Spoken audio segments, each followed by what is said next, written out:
This is Matthew Cratter from Trader University, and today I want to talk about seeing with Bitcoin eyes, and we're going to be talking about the Bitcoin mindset versus the Fiat mindset. The Fiat mindset is this type of distracted, short-term thinking that itself is the product of our very high time preference, Fiat culture, the culture that tells us, I want it now. And the reason we want it now is because our money, our fiat money, just doesn't hold its value. And all of our culture, including our consumption patterns, are really driven by very short-term fiat thinking. The fiat mindset has this very short attention span. That's the product of very bad food, the product of even fast food, scrolling on social media, becoming a dopamine addict in the way that you interact with your TV and your computer and your phone, etc. And part of this is an inability or unwillingness to dig really deep. So you'll see this in a lot of my critics on regarding Bitcoin in the YouTube comment section. These are people who come back again and again, and yet they've never read a single serious article or book on Bitcoin. They have these opinions about Bitcoin's proof of work, consensus mechanism about how much energy Bitcoin uses, and yet they actually have no idea what proof of work even is. They can't define it if you ask them, and they're very happy to mouth clickbait headlines. This is all the fiat mindset. They love to leave the same YouTube comments again and again and again, and they never respond to anyone's sincere answers. And you'll see this whole critique. I could have made this list even longer. Bitcoin needs greater fools to keep going up. Bitcoin wastes energy. This is the fiat mindset. This is seeing Bitcoin not through Bitcoin eyes, but through fiat eyes. Bitcoin wastes energy. Bitcoin is boiling the oceans. Bitcoin is useless and hence worthless. Bitcoin has no intrinsic value. Bitcoin's not backed by anything. It's too volatile. It's manipulated. It's going to be banned. It's a Ponzi. It's a pyramid. It's a get-rich-quick scheme. It's a tulip bubble. It was invented and controlled by the CIA or the NSA or the Chinese or the Russians or something like this. Bitcoin is a tech stock that's going to be correlated to tech stocks forever. Bitcoin is being pumped up by Tether.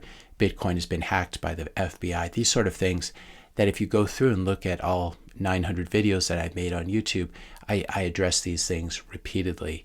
And so if any of these are sincere questions for you, you can find them there. But a lot of people just are interested in FUD.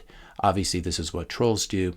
I would refer them to the Bitcoin FUD dice, and this can help them generate their questions. You just roll the dice, and it tells you, Bitcoin might be banned by the government, or quantum computing might destroy it, or Bitcoin is bad for the environment, etc. So what's the Bitcoin mindset? The Bitcoin mindset is this mindset of willing to put in the work. This is why proof of work is so important as a metaphor for the Bitcoin mindset and the Bitcoin movement. And this understanding that there's no such thing as instant knowledge or instant understanding of a field or industry. Knowledge comes as the result of putting in the work. Knowledge is itself proof that you've done the work. Also, the Bitcoin mindset, in spite of what people say about Bitcoin maximalists, I think there is a lot of intellectual humility there. This willingness to ask sincere questions, the ability to be curious about the macro situation, macroeconomic situation, what the Fed's doing, what the central banks are doing, how our money is being run currently by the fiat authorities.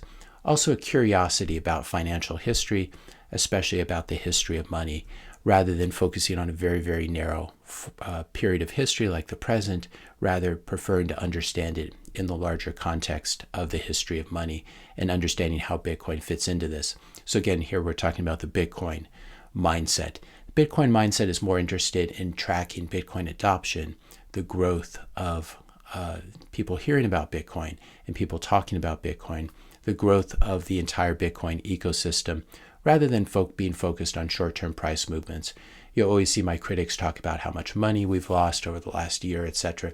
These are people who don't even understand what they're saying. They don't understand what money is. For many of us, the last 12 months or 18 months have actually been a huge blessing because we have gained more money. Our holdings of Bitcoin, the number of Bitcoin or the number of Satoshis that we hold has gone up, and lower prices, lower fiat prices are what makes this possible.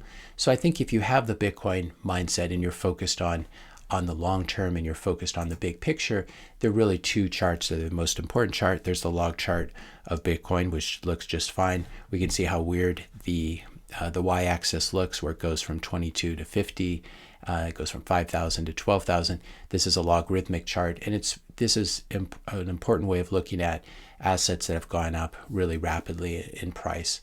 And so we can see here that the huge drawdown that we've experienced since November is really nothing in the scheme of things. I think the other chart that's really useful is the 200-week moving average. So this takes the average of the last 200 weeks and creates the blue line down here. So we can have big movements where Bitcoin gets ahead of itself, comes back to the blue line, and then gets ahead of itself again. And it's been doing this for years. And this is one way it's achieved its exponential value. But what this shows us and what this chart is good for is it helps to filter out the noise. And this blue line the slope on it has always been positive. It's never turned negative. And this is the big picture about Bitcoin's. I think this is really the only price chart that really matters. And when you understand that Bitcoin is a volatile asset, it moves around this moving average line, but it does keep going up over time for first principle reasons, and also because it's basically an unstoppable virus. So I think these are the two most important charts that if you're looking at the world through Bitcoin eyes, you should be focused on. And if we take a look at this, we can see Bitcoin is very reasonably priced here. There have only been a couple times, for example, in March of 2020, when it was trading below this line. This is probably the only valuation chart that you really need. If you've been around in investing for multiple decades, as I have, you begin to notice these patterns in the way that people think. And this was the same pattern for a very long period of time for the early internet stocks. I can't tell you how many times I heard from people that Amazon was uninvestable, it was just too volatile, it was too crazy, it was a dumb idea, Jeff Bezos was crazy, etc. And these were people that were really unable to see the forest for the trees, unable to see the force of personality and the drive that Jeff Bezos had, and also unable to see, once Amazon got started, what an unstoppable machine it was. So people do something similar. They'll look at Bitcoin, they'll look at this chart and tell me Bitcoin is dead. And all I can think of is the huge drawdowns that Amazon has experienced, the 80-90% drawdowns in its stock price that it has experienced over its lifetime. These charts are very similar. Of course, if we go to Amazon here, this is 99 to 2000, and the bursting of that temporary bubble. We can see what happened afterwards, though, is that this is just a complete blip in the radar. And Amazon, of course, went on to achieve amazing things. But it wasn't without its critics. Here's a famous article from March of 2001 talking about how Amazon has fallen and how Jeff Bezos is a failure. We have an article here from 2006 where Bloomberg and Wall Street are criticizing Amazon, the beginnings of Amazon Web Services. Turns out Amazon Web Services now is probably not worth $1 trillion, but it's still the vast majority of the company's worth. And so this is not a new phenomenon. When I hear the critiques of Bitcoin, when I hear that it's too volatile or that it's too crazy or that it's a dumb new idea or it's never going to work, etc., I often think of Amazon and what a juggernaut it really has been over the past couple decades. The last resort of people who don't understand something, and the most low effort way to dismiss something that you're too lazy to put in the work to understand, is to call something a cult. This is what Amazon's been called a cult since even the early 90s. I mean, the late 90s. So here's an article from 1997 talking about the cult of Amazon. And a week or month doesn't go by where we don't hear someone saying that Bitcoin is a cult. This is a great article because it finally admits that Bitcoin isn't dead and probably isn't going to die, but that that Bitcoin is a cult. Is Bitcoin a cult? I would say that this is the last stand of people who've lost every other FUD argument. And so that's all that's really left for them, is to call it a cult. But the ironic thing about this is if you think that Bitcoin is a cult, you're basically displaying to the world that you have no idea what decentralization means. It's possible that Amazon could have been a cult because you did have a central charismatic driving figure in the form of Bezos.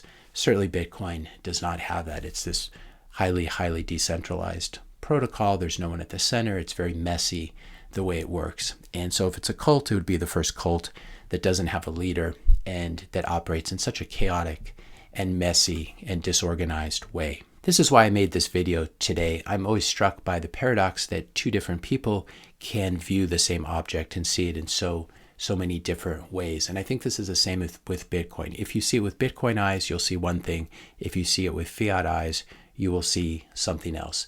And we are not the same people who look at the world through a Bitcoin mindset versus a fiat mindset. We both see Bitcoin, we both observe roughly what it is, but what no coiners or people who don't own any Bitcoin or Bitcoin critics, what they see is a high beta risk asset. Bitcoiners like you and me see a low risk store of value. We're talking about the same crypto asset here, but depending how you come to it, you see something very, very different. And I originally saw Bitcoin as a no coiner, as a high beta risk asset, and now I view it as a very low risk store of value. And if you wonder why I view it this way, you can watch all my other videos on this channel. I believe, though, and I continue to believe, that if you study money from first principles, and if you begin to observe how Bitcoin is like this virus that cannot be stopped, it dies and it comes back to life, it dies again, comes back to life, it's extremely volatile, but always at higher levels and higher values, then you'll begin to see the world through Bitcoin eyes as well.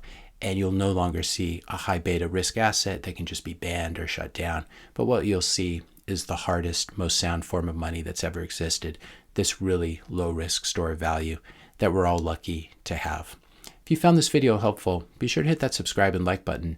Hit the notification bell if you want to be notified when I publish my next video. And let me know your questions and comments in the comment section below. Thanks a lot for watching, and I'll see you in the next video.